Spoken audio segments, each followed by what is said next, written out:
হুগলির শেওড়াফুলি সুরেন্দ্রনাথ বিদ্যানিকেতন গার্লসের 12 জন পড়ুয়ার ট্যাবের টাকা চলে গেছে অন্য অ্যাকাউন্টে।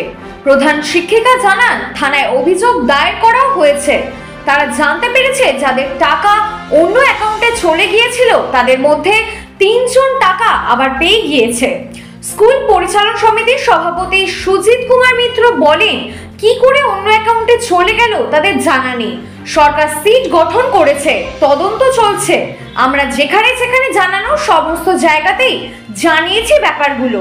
স্কুলের প্রধান শিক্ষিকা রেশমি মুখোপাধ্যায় ভট্টাচার্য বলেন, অন্য অ্যাকাউন্টে চলে গেছে সংখ্যা 12। এটা নিয়ে সমস্যা এবং পুলিশ সূত্রে খবর, শ্রীরামপুর থানা এলাকার 6টি স্কুলে 33 জন পড়ুয়ার এই ট্যাবের টাকা নিয়ে অভিযোগও দায়ের করা হয়েছে।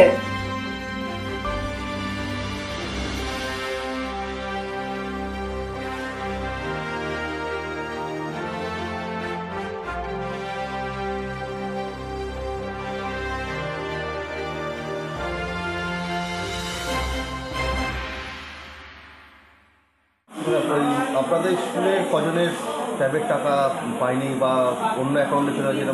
অন্য অ্যাকাউন্টে চলে গেছে এরকম সংখ্যা 12টা, আর একজনের ফেলড ট্রানজ্যাকশান আছে।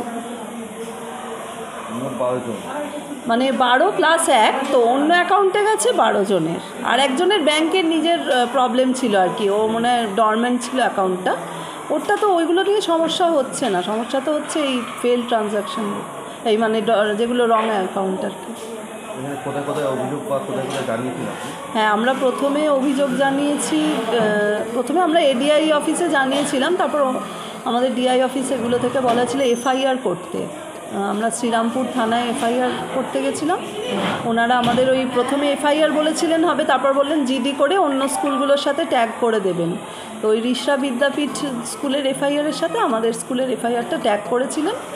আর আমরা বাকি সব পেপারস নিয়ে আমরা এতে গেছিলাম, ওই সাইবার ক্রাইম যে ডিপার্টমেন্ট আছে চুঁচুড়ায়, ওখানেও গেছিলাম। ওনারা সব নিয়েছেন। ওনারা বললেন যেহেতু সিট গঠন হয়ে গেছে, কাজেই আর আলাদা করে ওখানে এফআইআর করতে হবে না, শ্রীরামপুরেরটাই ওখানে মানে ফরওয়ার্ড হয়ে যাবে।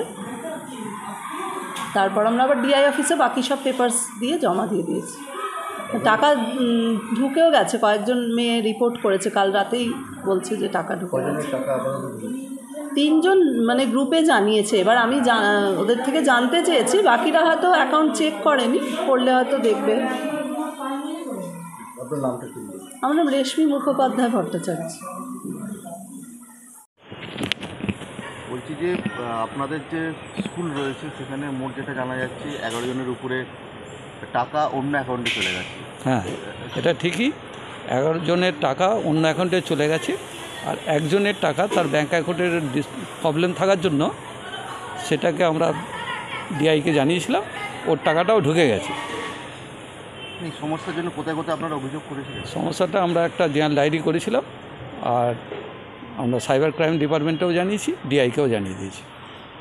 মানে মুহূর্তে এই যে অন্য অ্যাকাউন্টে চলে গেছে, এটা কারণটা কি? মানে যার অ্যাকাউন্ট সেটা তো এখন তদন্তের ব্যাপার, সিট গঠন হয়েছে, সরকার এটার এগেনস্টে স্টেপ নিয়েছে, তারা তদন্ত চলছে। সুতরাং তদন্তের ব্যাপারে তো আমি কিছু বলতে পারবো না, তদন্ত সাপেক্ষ। তবে আমরা যেখানে যেখানে জানানোর দরকার আমরা সব দিয়েছি।